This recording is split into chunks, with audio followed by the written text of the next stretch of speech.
Hello everyone and welcome back to GTA Online. Who fancies having a look at another brand new car? In this video I'll be customizing my Anis Euros. This little beauty will set you back 1.8 million and is based on the very popular Nissan 370, maybe a bit of 350 as well, the Z series. Oh yes, it's a very nice car indeed. Well, it's me, longclawvalyriansteel. Let's go.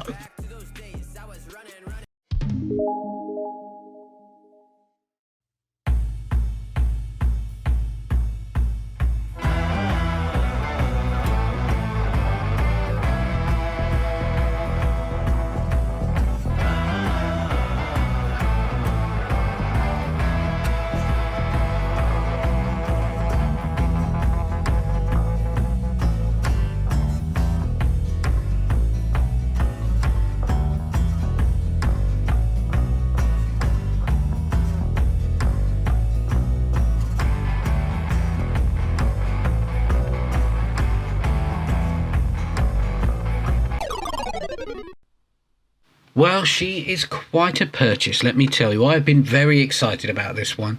With a top speed of 116 miles an hour, this will get you where you need to be without being arrogant about it.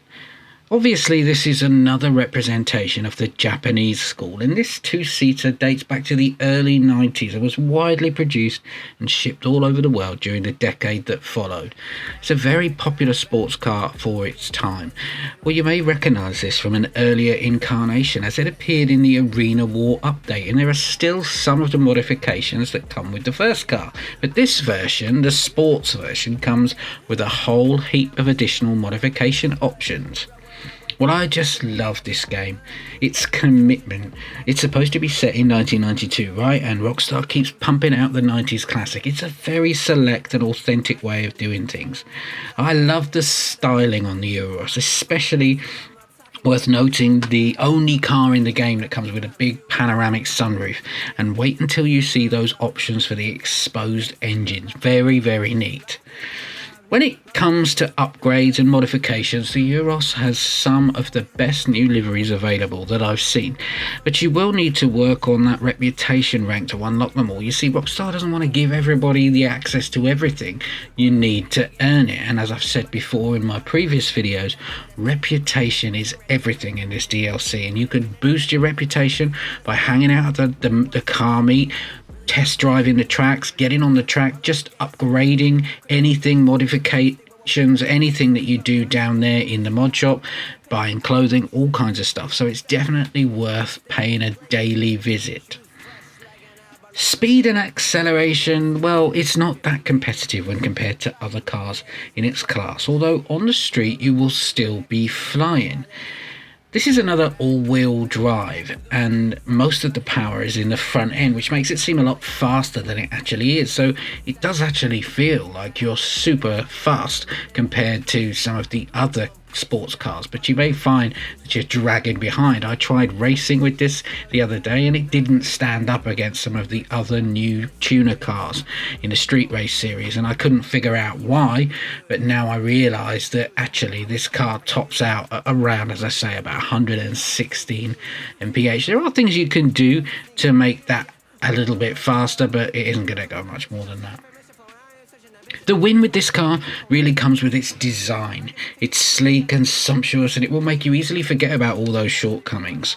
I'm just very impressed with generally all of the new cars that I've seen and the effort that has gone into this summer update. The GTA car community has finally got its flag. It's having its moment, and even if you're not really into cars, you will really enjoy this DLC, I trust me. And all of the robberies, I really think it's really good, and the way that the business works, you can earn money legitimately at the same time as earning illegitimate gain, and GTA Online has got its mojo back, and Rockstar wants everyone to know it. Earlier today, Take-Two Initiative announced that more people joined GTA Online for the launch of the Tuners DLC than any previous update before it. Well, how about that? It's what I always say, people love to complain about GTA, but the fact that this game organically grows and shapes to both keep its audience and generates new players is really a testament to Rockstar's skill as a game studio, and it still has all of that momentum that you shouldn't really expect to have from a game that's several years old. And there are some really smug GTA vets out there now who feel like we've got the best end of the stick when it comes to the 2 updates that Rockstar released for both GTA and Red Dead recently. Well, for my Euros, I think I have my eye on some of those locked liveries, but we'll have to wait on some of those. So I'm looking again at a race stripe. I want to keep it kind of subtle because it's quite a small car. I think I want to go with the dark primary colour. That always looks good on a smaller package. And I'm really loving the shape of this. In real life, this car has always caught my eye because I feel like it's the JDN school trying it to have a very strong representation of that little sports car to try to compete with the Italian market and the US market. With those 350 headlights and a wide fronter end, it's making me very happy indeed. Taking it out and about, as I said, you will fly on the street compared to any other car. And when you're considering its stock position, it's still out there as a competitive vehicle. My question would be how it is supposed to stand up against some of the other cars like the Calico, the Audi, I mean, the Toyota Celica, the new Audi. Some of these GT versions, they're just way ahead of it. So I don't see myself choosing this as an option to use in the races that often. That being said, I can see myself using this a lot. I'm a big fan of the little sports cars, and I haven't seen or driven a car that comes with this new DLC that I don't like it.